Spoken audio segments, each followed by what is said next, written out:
Do you think marketers, given their history, are now scared to take risks now that we're kind of on our heels a little bit? Gosh, that's a great question. I think I see a tendency that once a marketer swings for the fences and they got it right, they stop swinging for the fences. This is my thing. I'm a LinkedIn expert, or I'm a Google AdWords expert, or I'm an ABM expert. But it's the marketers that focus on the people and swinging for the fences and that connection that I think are really going to stand out in the next few years.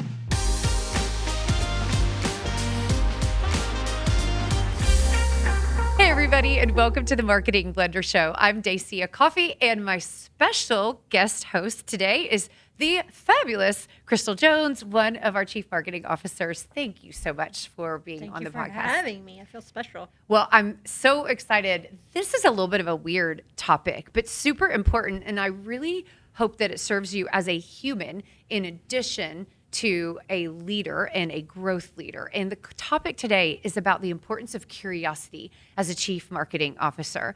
Crystal is marvelous at not assuming the answers, but instead being extremely attentive and active listening. And so I thought it was an amazing opportunity to ask questions of an amazing question asker. It's a nice way to hide that I don't know what I'm talking about most of the time. So not true.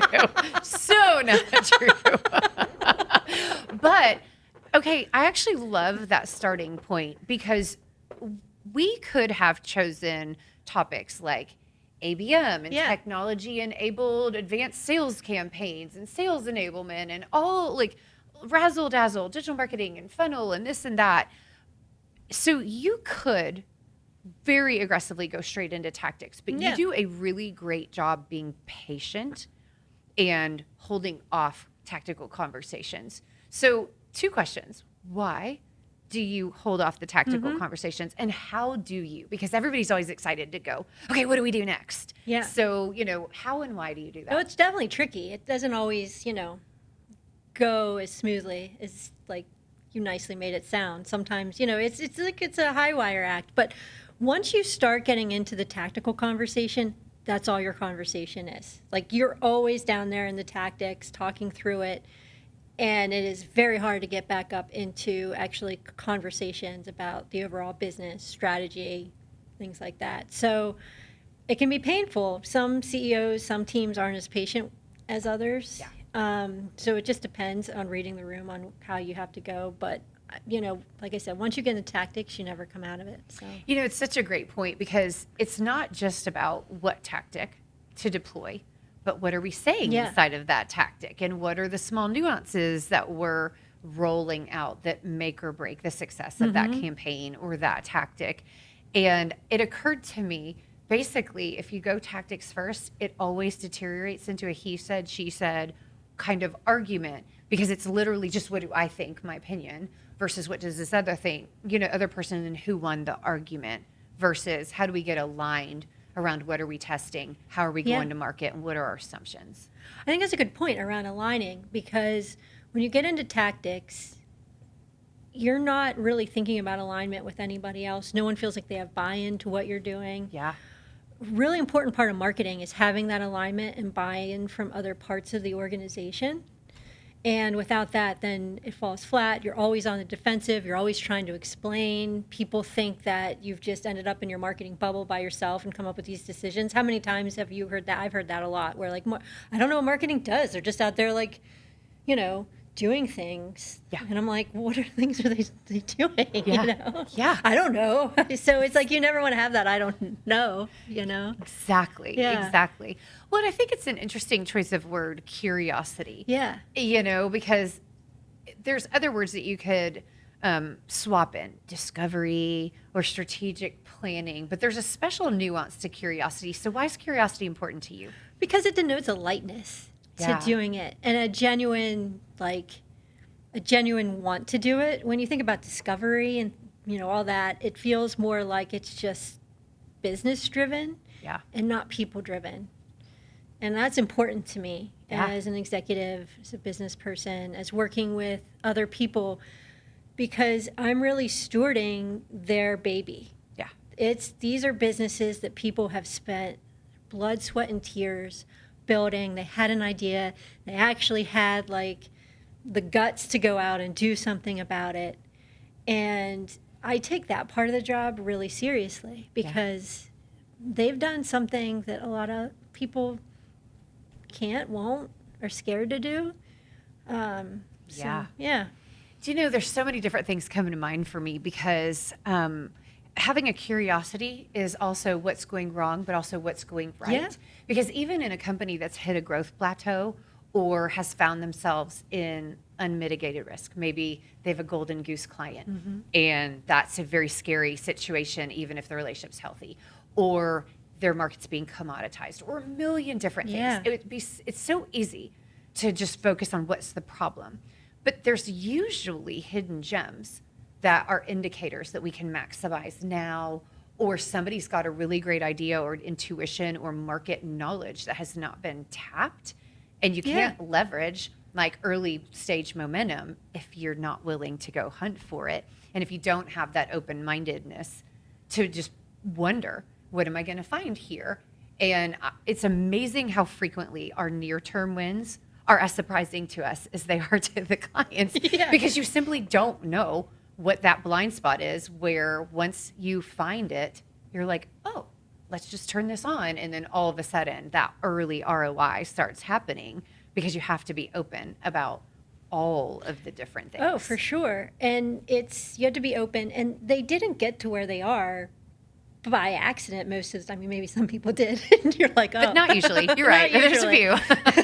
So there's always something that they've done to get them where they are that's really worked. Yeah. And a lot of times whenever companies are bringing a marketer in, sometimes it's a little bit late. And so there's a feeling of fear and you start fixating on what's wrong and you lose track of what actually you did that got you to where you were. Sometimes it's just a matter of like backtracking. And there's always people in an organization that have that historical knowledge and that will be way willing to help you. You just have to go find them. Yeah. And if you ignore them, you're going to get into hot water probably later anyway, you know? Exactly. Well, one of the things that I love about your strategic process is you're such a connector. And you have always, whether when you were on the client side or now as a fractional, you talk to everyone across the organization and you very much allow your curiosity to take in the whole set of factors versus little M marketing. Like I'm just looking at this one thing. Yeah.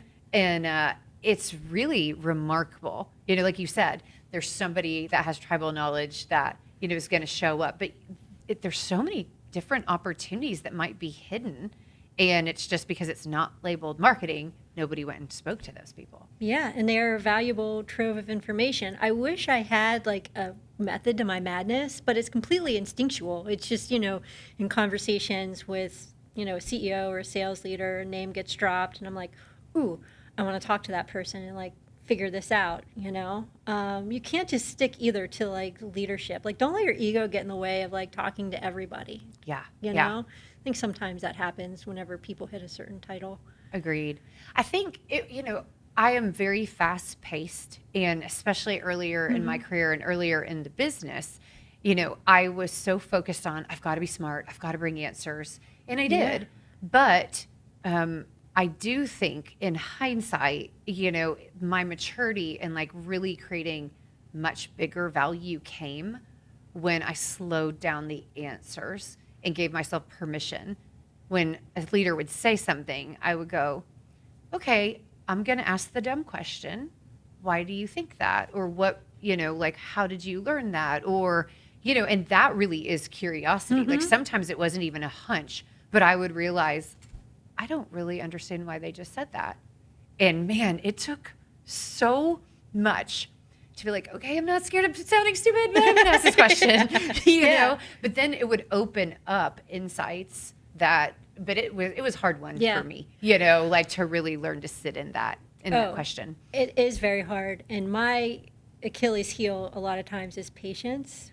When I have a hunch on something, I just want to go with it. And I remember earlier in my marketing career, I was working with a woman and she just asked all the questions. Yeah. Like you would sit in a meeting and she'd have like a million questions. And I remember sitting there, I'm like, oh man. But now I'm like, No, she was right to ask all those questions, Yeah. Like Yeah. she really wanted to understand the problem and dig into it. And, so now I try to keep that in mind where I'm not trying to get ahead. Because there's been times, even recently, where I've proposed something and I'm ahead of where the client is. And that's Great always a very point. awkward, it's always awkward because then I have to slow down and kind of back up and figure out where that break point was. So, and it's Yes. mainly my own lack of patience that got me there. Gosh, I love that so much because you're right. It's not just about the answer. It is about the buy-in. It's about the agreement. It's about the client really having maximum confidence about how you're leading and what's being invested on their behalf, towards their growth. That is huge. And you're right, and that alone, asking questions around how are you doing, or, why are you asking that question? Not phrased like that, but you know what I mean. Yeah. But following your curiosity around, Yeah. okay, they are not fully on board. Wonder why? I wonder what I can learn from this, and that Yeah. alone is huge. Don't push it either. Yeah, Like, even if you really, really want to. you will not win that fight. If someone is confused, you do not win by beating sense into them. Like, there's no scenario where that's real. No. Oh my goodness, I love it. Are there any specific times or like stories in your career where the curiosity, where it really came to play, where the answer was a surprise? Oh, that's a really good question. Oh, the answer was a surprise. It's always surprising because you think going into it, like when you hear about a situation, you think, oh, well, they just need to have like a stronger like BDR motion, or if we just did more awareness, that would solve the whole thing, Right. Or they don't have like the proper nurturing tracks in place. But it's always surprising the dynamics that go into all of that. Usually there's some cultural components with that. Yeah. There's like, usually it's, someone's doing something a little bit like different than the way you would expect. Yeah. And to answer your question more directly now that I'm like working through it, the curiosity with the people, that's what always surprises me. People always surprise me, and usually for the better. This is not a cynical comment on humanity. What always surprises me about working with people is just how much people care and how much people really want to do well. Yeah. People don't want to marketers know when it's not working. Like, we know. Yeah. We're not, so, and it's not just marketers, just people in general that are part of an organization. Most people are really bought into what they're trying to do and really care. Yes, exactly. At the Marketing Blender, we have fractional CMOs and outsourced marketing teams to drive your success. The two most common problems that we are approached about is how do we break revenue plateaus and accelerate success, or how do we attribute marketing to revenue impact? And the answer is that we build a system, because your marketing should be driving revenue, it should be driving your reputation, and it should be driving resilience. If you want to learn more, check out themarketingblender.com. I think some of there's one surprise that comes to mind for me. And again, it was that willingness to ask the stupid question. I had a client for a number of years here where they were technology consultants and, implementers. And so they're super comfortable with technology and all the things, and I'm not, right? So I can guide that, but I am not the one that gets in and figures out the whiz bang of things. I'm the one that deploys someone else to do that. But it needed to be me, because I'm surrounded by really advanced technologists and something is broken. And so I remember just saying, okay, will you show me? Will you can I sit down next to you, open up the screen, show me what your salespeople are entering, show me what they see when the marketer's data is coming through, show me. And I was so scared because I was thinking, what if I don't know what I'm looking at? Yeah. But I was like, no, I don't understand what's happening here. And at the very least, let's just see. Yeah. Like, I'm just so I just kept being, and one of the most surprising things was that how marketing data was coming in and what they called a lead was completely different than what sales understood it to be. So they had all of these hidden meetings or potential meetings in the CRM, and the sales did not know what it was, and they saw it was garbage, and so they're cleaning them out and ignoring them. And so, of course, there was no ROI. And it literally was as simple as, well, can we rename that and change the process over here? And the guy was like, yeah, that's probably a good idea. I was like, who do we need approval from? Nobody. Just tell everybody tomorrow you're doing it. And I'm like, great. And it was amazing. Miraculous qualified leads. Crazy? Like overnight. Like, I always think, like, you know, you have to have like this dramatic or big like solution to a problem. But it tends to be communication, or something in your mind where like you're like, this is minor, but to another person you're like, wow, that's amazing. How did you figure that out? You know, so never underestimate like how important that is, and don't try to overthink it. And I'm saying that by experience, because I love overthinking. It's like my second favorite hobby. Well, we're strategists. Maybe this, maybe that. What if? Yeah, 100%. Yeah. Well, and there was one more that I just realized. Oh my gosh, another technology company. And I was mentoring on this one, right? So it was one of our other CMOs, and the things are going well, except that they have an in-house marketing director that is bright, passionate, so talented, and is bringing everything to the table. Mm-hmm. But at their L10 meetings, no accountability. Like week after week after week. Hey, did you do this? No. And I'm thinking, what is going on? I mean, this is not, I don't have a read on a lack of accountability with this woman, except this is what we're seeing over and over and over. So eventually I call her and I go, I know I'm not your CMO, but can we have a one-to-one conversation? Like, I just want to hear what's going on with you, because you're getting beat up pretty bad in these meetings, and you shouldn't be. And I don't know what's going on with why you're, you know, so can I ask you some questions? Kill keep. So CMO and the leadership team had said, hey, these are all the initiatives that you need to do. She never stopped doing all the things that weren't working. Oh, no. So it was keep, and add on. So she was just trying to juggle all of it. And I was literally like, okay, no more press releases. No more outreach over here. You stop cleaning that lead list. We will not do those emails anymore. I mean, but we had to kill it. And, you know, you've spoken before on other podcasts about the danger of prioritizing busyness and activities over outcomes. But the curiosity led to no one told her explicitly that she was allowed to stop the old things. And it made all the difference. But it was heartbreaking. Like, that breaks my heart just hearing it. Yeah, exactly. Must have been so overwhelmed all the time. And she was. And I was like, what is going on? She shouldn't be. Like, this should have simplified her world. Yeah. What's happening?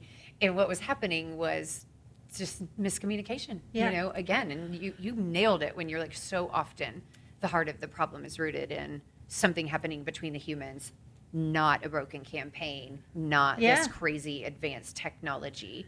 But when it's internal, man, those blind spots are real.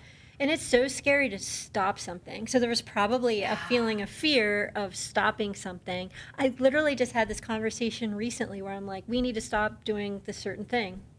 And then the response was, well, how do you know that the things that you're proposing are going to work? And I was like, fair point. But based on like my experience, I'm pretty sure once we start these and we do these other things, like it'll all come together. But I can tell you right now, like this thing that you're doing is not working. But it is scary. Like I'm not trying to be cavalier about it. It is scary to tell somebody to stop doing something. Mm-hmm.